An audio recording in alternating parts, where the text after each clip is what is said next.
नमस्कार, महाराष्ट्र ऑनलाईनच्या व्हिडिओमध्ये आपलं पुन्हा एकदा स्वागत आहे। सध्या सोशल मीडियावरती लाडू मोत्या बाबा मोठ्या प्रमाणात व्हायरल होत आहेत। कर्नाटकच्या बागलकोट जिल्ह्यातील लाडू मोत्या बाबा उर्फ लाडू स्वामी हे नक्की बाबा कोण आहेत, हे काय करतात, याची संपूर्ण माहिती आपण ह्या व्हिडिओमध्ये बघणार आहोत। कर्नाटकच्या बागलकोट जिल्ह्यातील हे बाबा नुसते हाताने फॅनच थांबवत नाही, तर ते अनेक कामं देखील करतात। यावरतीच आपण आज प्रकाश टाकणार आहोत। लाडू मोत्या बाबा यांचे गाणं पहिल्यांदा आपण ऐकूया आणि मग व्हिडिओला सुरुवात करूया। संचारी देवर संचार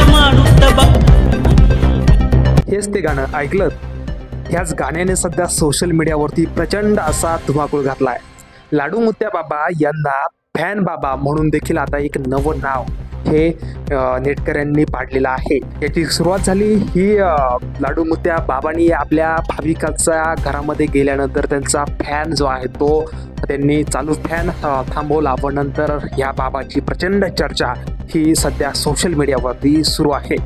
मी व्हिडिओच्या सुरुवातीला सांगितलं होतं की हा बाबा जो आहे तो फॅन थांबवण्यापेक्षा अनेक दुसरी देखील कामं करतो। यामध्ये तो प्रवचन देखील देतो व त्यामध्ये तो सांगतो की आपल्या गुरूंचा आदर करा, प्रामाणिक राहा, आनंदी राहा। आनंदी हा मानवी जीवनासाठी सुखकर मार्ग असल्याचं देखील ते सांगत असतात। एकूणच आता नेटवरती त्यांच्या ज्या सध्या चर्चा आहेत त्यावरती अनेक कमेंट येऊ लागल्यात। त्यामध्ये आता बाबा तुम्ही फॅनच कशाला थांबवता, तुम्ही घरातला मिक्सर देखील चालू करून थांबवा, तुम्ही आकाशातील पवनचक्की देखील ते जाऊन थांबवा, अशी देखील थट्टा आता नेटकऱ्यांकडून त्यांची सुरू आहे। एकूणच तसं आपण बारकाईने जर पाहिलं गेलं तर फॅन बंद करण्यासाठी त्याला डायरेक्ट त्या फॅनला धरणं महत्त्वाचं नाही, तर त्याला एक बटन जे आहे ते दिलेलं आहे। ते बटन बंद केलं तरी तो फॅन बंद होऊ शकतो। त्यामुळे एवढी ओढाताण करण्यासाठी आणि आपला हात धोक्यात घालण्याची गरज काय, असा देखील प्रश्न आहे। सध्या ह्या बाबांच्या रील ज्या आहेत त्या घराघरात ज्या आहेत त्या नेटकरी तयार करतायत, ते व्हायरल करतायत व आपल्याला लाईक्स मिळवण्याचा ओढा जो आहे तो सगळ्यांचा सुरू झाल्याचं एकूणच आपल्याला पाहायला मिळतंय। एकूणच आता हे गाणं आपण मगाशी जे ऐकलं, हे गाण्यामुळं ते बाबा नक्की प्रसिद्ध झाले की त्यांच्या या कर्तृत्वामुळे नक्की प्रसिद्ध झाले, हा देखील मोठा प्रश्न सध्या समोर आलेला आहे। एकूणच नवनवीन बाबा येतात आणि ते प्रकाश झोतात येतात आणि काळाच्या ओघात ते मागं देखील पडतात। मात्र यामध्ये अंधश्रद्धा आहे की काय, हा संपूर्ण पुढचा प्रश्न आहे। मात्र नेटकऱ्यांमध्ये सध्या ह्या लाडू मोत्या बाबाची मोठी चर्चा आहे।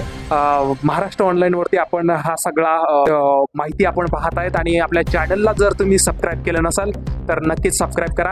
लाडू मोत्या बाबाच्या आपण अजून जर एक खासियत पाहिली तर ते व्हिडिओमध्ये आपल्याला दिव्यांग असल्याचं देखील या ठिकाणी दिसून येते आणि कर्नाटक राज्यामध्ये त्यांचे भाविकांची रोज जी आहे ती संख्या मोठ्या प्रमाणात वाढताना पाहायला मिळते।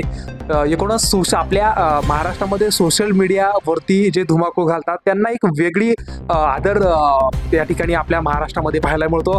मात्र ते सोशल मीडियावर देखील धुमाकूळ घालतायत, ते एकूण कीर्तन प्रवचन देखील त्या ठिकाणी करतायत आणि हे बाबा जे आहेत ते त्यांच्या हावभावांमुळे एकूणच त्यांच्या फॅन थांबवण्याच्या त्यांच्या एका वेगळ्या स्टाईलमुळे ते प्रकाश झोतात आहे आणि अनेक न्यूज चॅनलने त्याच्यावरती बातम्या देखील केलेल्या आहेत। आणि आपण जर पाहिलं तर लाडू मोत्या बाबाचं गाणं हे प्रचंड धुमाकूळ सध्या सोशल मीडियावरती घालताना पाहायला मिळत आहे। आपण बघतायत महाराष्ट्र ऑनलाईन। महाराष्ट्र ऑनलाईनला लाईक सबस्क्राईब जर केलं नसेल तर लगेच करा। आजच्या व्हिडिओमध्ये इथेच थांबूया। धन्यवाद।